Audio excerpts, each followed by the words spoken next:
Hey, what's up, guys? This is Will again. On to another review. This is actually like a little update thing that I was doing to my statue room. A friend of mine, he had came over and he had said, "Hey, I noticed you don't have any Spawn stuff here." Well, I had quite a few Spawn stuff that I had, I guess, like in storage. So what I did some reorganization to my shelving units, and I just added me some, a few Spawn figures. I only had really only one Spawn statue. The other things I had on Spawn was mostly like, standard and large size action figures of Spawn. So I just decided to put a few things up. This is kind of like the shelving unit they had in between, like the entrance doorway and the closet space that I have. At the top shelf that I have, the Green Hornet and Kato. And this one I had moved some stuff out, and I put this Spawn figure. I sort of like this one because it's a pretty nice size. It's kind of large. I love the cape effect. That's one thing about Spawn I always loved, was the scattered type of torn cape that he had. Actually, this cape is like came in like 3 pieces. It's more of a vinyl type plastic. It could be like a little difficult at times to kind of put together. With some of this, what I've done, I put crazy glue on it to kind of reinforce it so it won't, slip off or fall off. This figure right here is a Todd McFarlane figure. Then he makes all his own figures from his own comic book character. I wanted more like Spawn to be more suspended in air, like this kind of effect where it's not a base or anything. This actually was a figure that had a base, but you had like the rod, that'll be sort of coming down, and then like a base to, that sort of hold it up, and that kind of takes away for like the image that I was looking for. I was looking for more of like this, where he's suspended, and you wondering, man, how's he suspended in air like this? So what I've done, you can see from sides, this little rod right here. It's actually the rod that goes on his thigh. And so what I did, I drilled a hole, as you can see right there, through his cape into the wall. I may have to move the Starkman figure. I'll look at the wall. Right there. Anchored it. And just, push the rod into the anchor, into the wall. You can actually even sort of, turn it different angles to kind of give it the kind of effect that you're looking for. I like this one for a lot of reasons. I already mentioned like the cape effect. Also like the chains. That adds a nice little realism to it. I like the cape. It looks more like how bat wings will look. So I sort of I do like that look. Spawn sort of died out a little bit. I think McFarlane should have really wrote the character, especially when he was kind of on top of the world with the movie and the animated series. That was pretty good.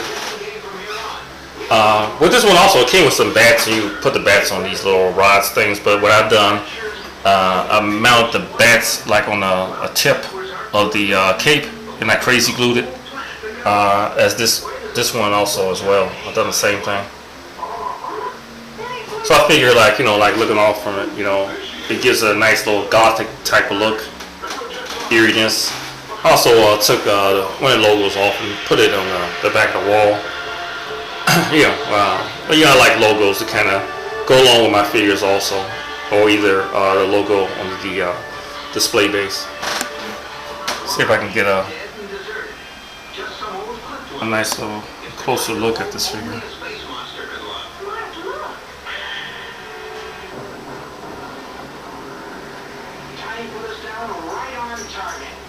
Looks like we're expected.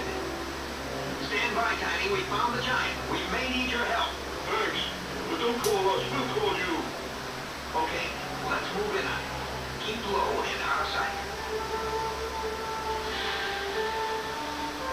How do we get up to the giant? People stop. Princess, you and Kia run diversion. We'll try to get up top, Jason. I also love the classic, and I guess that probably stands for McFarlane on the figure. I do love that classic Spawn look, head sculpt. Kind of resemble a Batman or Spider-Man. Any skulls and chains. But this is it. This is one idea that I had on one way of displaying your figure without the need of a base. So maybe it may help some of you guys if you displaying something in the future. This right here is also another figure that I bought quite a while ago. I got this around, I think I got this from Tower Records. It was a Darkman exclusive. It came with 3 heads. One of the heads I think was the one of Liam Neeson, and the other one was like, I think the head of him with the teeth, the skeletal type teeth. And this one, so I sort of went with this one a little more, because it's more so kind of resembled how the box logo of Darkman look. One thing about this I also love is the construction type mud splatters all on the shoes and the coat and the pants. If some of you guys ever walked through a construction site, it has that nasty kind of dirty water, this kind of clayish looking. So this is pretty good. Let's see if I can get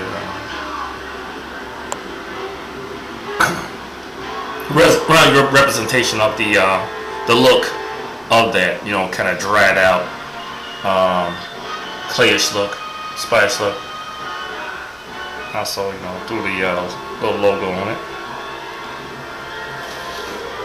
The one I have right here is Black Manta. He's like Aquaman villain. This is a DC Direct figure. I sort of like the DC Direct figures. They kind of resemble almost like a statue. You see very little, or it doesn't stand out the articulation type joints.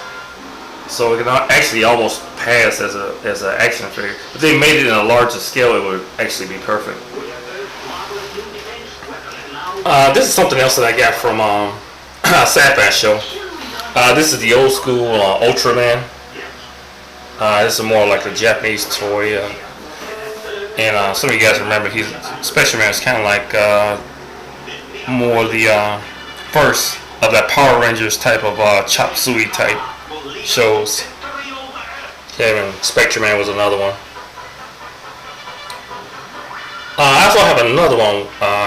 Has the lighted eyeballs, because they look kind of insectoid looking. And the low battery indicator light also lights up. This is a pretty cool figure. I wish it was made in a bigger scale. Now here's the other Spawn diorama that I sort of done. This right here is it was a box set figure. Spawn versus Al Simmons. And as you can see here, I've done this one with the same, with a rod through his back and into the wall.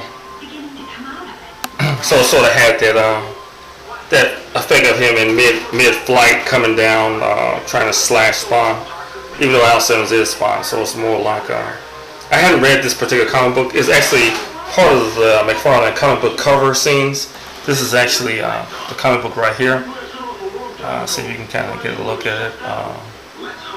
Some of Al and Spawn's cape is in the way of it, but it's actually had a look at it. Anyway, it's issue number 86. Some of you guys are interested in picking it up. So I hadn't really read the story, so I couldn't really comment actually on if this is a dream episode. But I know I did bought the comic, but I never got around to reading it. I never was really, in all honesty, a real Spawn comic reader. I sort of more loved the movie and the animated miniseries that HBO was running for a little while. But I do enjoy and love the figures. This is one, the Spawn, the burned face. The only drawback from this, with his cape shroud, it kind of covers the face, and the only way you can actually really kind of see it is like more so on the side type overhead shot. So it does spoil some of the great look of this statue. I also love the how he did a musculature on it. And the nice, you know, it doesn't have the same type of paint scheme as the other one that I showed you earlier. This is more of a rich type, you know, look in black. With the chains, I had one chain like that, you know, he sort of wrapped around his hand.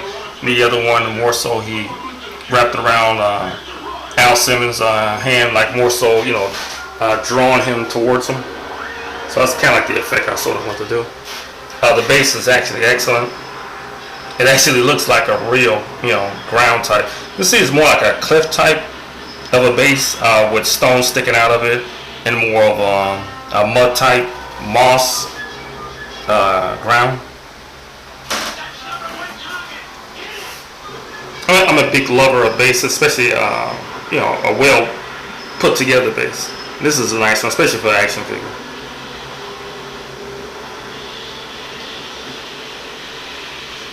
I'm not really an action figure buyer anymore. At one point I was really into the action figure thing. I have so many now, and I'm about to do a eBay sale on some of them because you know, it was something I really got into like around the 90s and 2000s, early 2000s. But I sort of, you know, stopped or cooled out from it like around maybe 2005. Maybe now and then I may get one that may kind of stood out like this, and maybe the other one. But I predominantly get, you know, giant boxes full of action figures now that, you know, it's just sort of, you know, just rather just get rid of. I sort of tend to kind of concentrate more on statues. This right here is Aquaman. This is a nice one. Aquaman is probably one of the first DC comics that I read. This right here is more of a modern one. This is when he had the aqua-shaped hand. As some of you guys know, Aquaman had lost his hand. He had the hook for a minute. So then later on they went to the more of a liquid type water hand, which I thought was pretty, you know, pretty clever idea, whoever thought of it. And the base is just okay, you know. Not really too much of a big Justice League fan. This right here was pretty cool. This is an Aquaman armored suit. It's also from DC Direct. I just like the look of it. Looks kind of cool. This right here, I'm a pretty big Doctor Who fan. This right here was a pretty cool TARDIS, you know, prop. It also talks and it lights.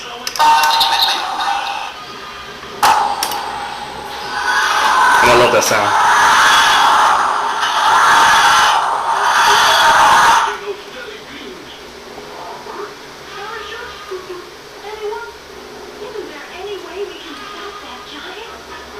Pulsating light effect is cool. The other thing is Swamp Thing, another one of the characters I love from DC Land. He's probably the first DC comic that I bought on my own. I sort of like the monsters, they're kind of cool.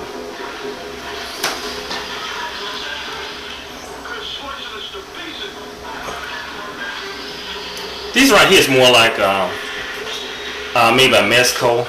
It's like the alien space jockey, warrior, and I guess Kane or either Dallas. They look more like a Lego type thing. It was just kind of cool. I had like a couple of them. Tower Records was going out of business, so they had them marked down for a decent price. So I picked up about 3 of them.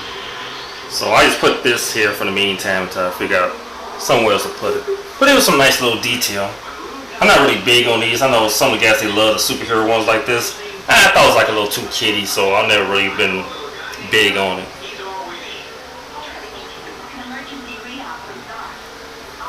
And down here is just like one of my favorite video games, Soul Calibur. That's a little nightmare.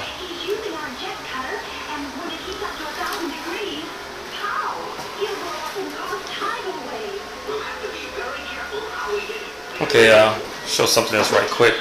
I'm on 14 minutes. This right is a Star Trek phaser. Got this out of storage also, and I mounted this on the wall. Let me give you a back shot. Not like in a real cool way of mounting this. I just show you another time. I wish it had the batteries in it, but I took them out because, you know, like with a lot of these, the batteries, they tend to sort of leak, especially you not really goofing with it. So I didn't want them to leak and mess up the whole electronics in it. The same thing goes for the tricorder. This is more the communication device. This is the old school William Shatner type Star Trek. So the you know, the visor lifts up and it has the lights and the sound. It's pretty cool though. But I'll probably do like a little something or review of it somewhere down the road. But it has some real cool sound effects. These are just like American breakfast cereal, mascots. Sugar Pops Pete, Toucan Sam, Cornelius from Cornflakes, and 20, the Tiger and the 20 Junior. Hey, I'll catch you guys on next time.